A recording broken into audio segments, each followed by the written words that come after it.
Hi, everyone. My name is Groshin Kraszewski. I'm Director of Intellectual Formation at the St. Augustine Center in Moscow, Idaho.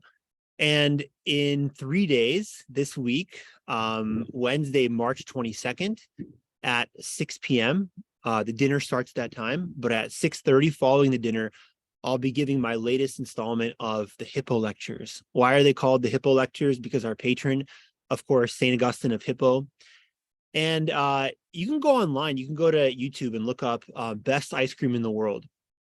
And there's something from Newsweek, Middle East. And this guy who runs this ice cream shop in Beirut talks about he harvests all these local ingredients. He's been doing it for a long, long time, took over his father's business. And he basically says in his pitch, he's like, my loyal customers, to them, I say thank you. And I'm nothing without them. And I'd like to second that, in that the people that are loyal customers of the HIPPO lectures who come, often, come all the time, have been with me. This is up close to our 30th HIPPO lecture now, our 30th installment. To them, I say, along with this guy, this ice cream maker in the Middle East, thank you, and I'm nothing without you. And there is no need to say anything more about introducing what a HIPPO lecture is. But perhaps for those of you that have never sampled the HIPPO lectures, have never come and listened to them, have never been in attendance at one of these nights, what I want to say really quickly is, as Director of Intellectual Formation, I do a class, I do a catechetical program along with our priest, Father Chase Hasenrahl.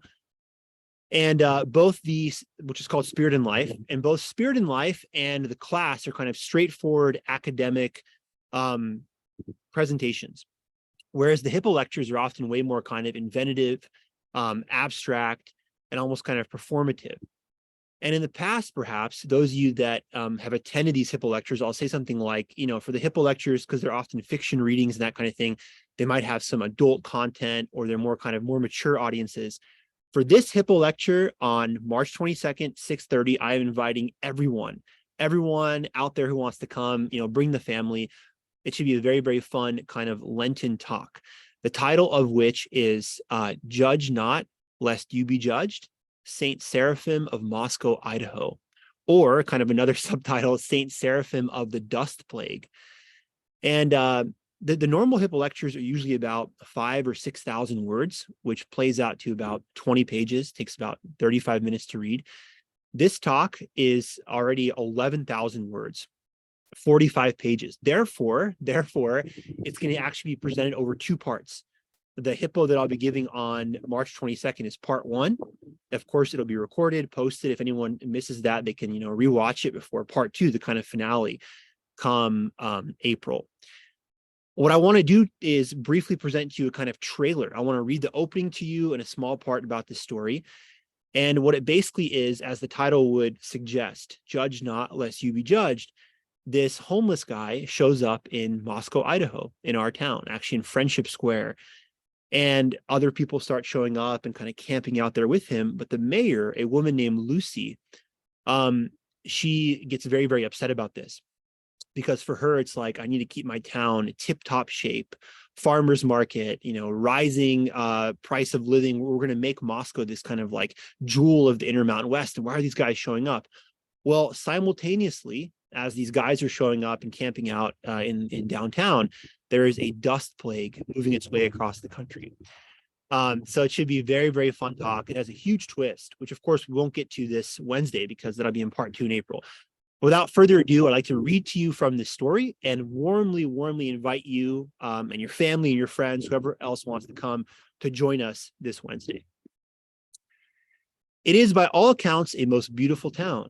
Entering from the sky, one glides down slowly over a perennial brown green of hills so soft, so rolling, so tucked one on top of the other, it's tempting to think I could be too. Tucked in under one of them as if by a thick blanket, snug, soon on to a deep and restful sleep. If you're lucky enough to be gliding down when the sun is sinking, consider yourself very lucky. Out the windows, fields of lentils, barley, dry peas, and wheat.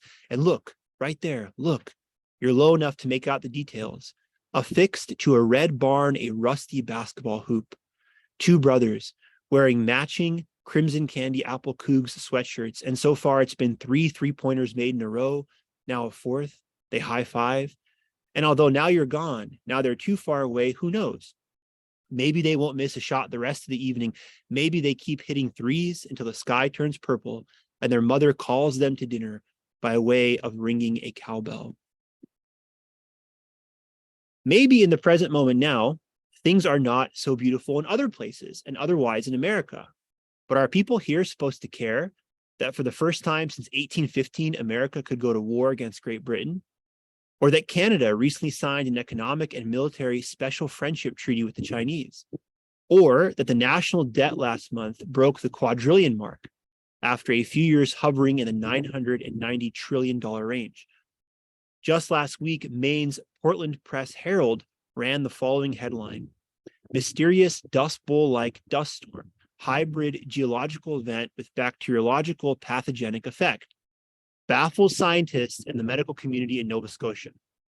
Probably not. Interest, caring, here, the people in this town. But if this is true, can you blame them? What a bumbling, rambling headline that is. And you think people here read Maine newspapers? I doubt many of them know what's happening in Portland, Oregon. And so that's all that I'll give you now, about 200 words or so of, like I said, 12,000 words presented over two parts. I do sincerely hope that you'll join us. Again, bringing the trailer, the kind of promo full circle in the words of that awesome ice cream maker, Hannah Mitri, who says, he'd be nothing without his loyal customers. That's what I say to you. Those of you that come to the HIPPO lectures, I'd be nothing without you. I thank you. But like Hannah Mitri, who says about his ice cream, come and sample it. Be the judge for yourself. I encourage you, if you're a person who thinks, I like things like Spirit and Life. I mean, catechetics are the backbone of, the faith, understanding the nuts and bolts of our faith. I like classes. I like, straightforward academic stuff. That's great. But I'm really interested in what is the state of Catholic art in the world now? Are there people out there who are trying to talk about faith in a more in a different vehicle sense, through the vehicle of art, whether it's literature or whatever? Well, I encourage you, like Hannah Mitri says, come try my ice cream. I encourage you to come try the HIPPO lectures this Wednesday, the 22nd, 6 o'clock. Before that, as always, there's events in the church, mass, adoration, confession, 6 o'clock dinner, 6:30 talk. I hope to see you there. Take care.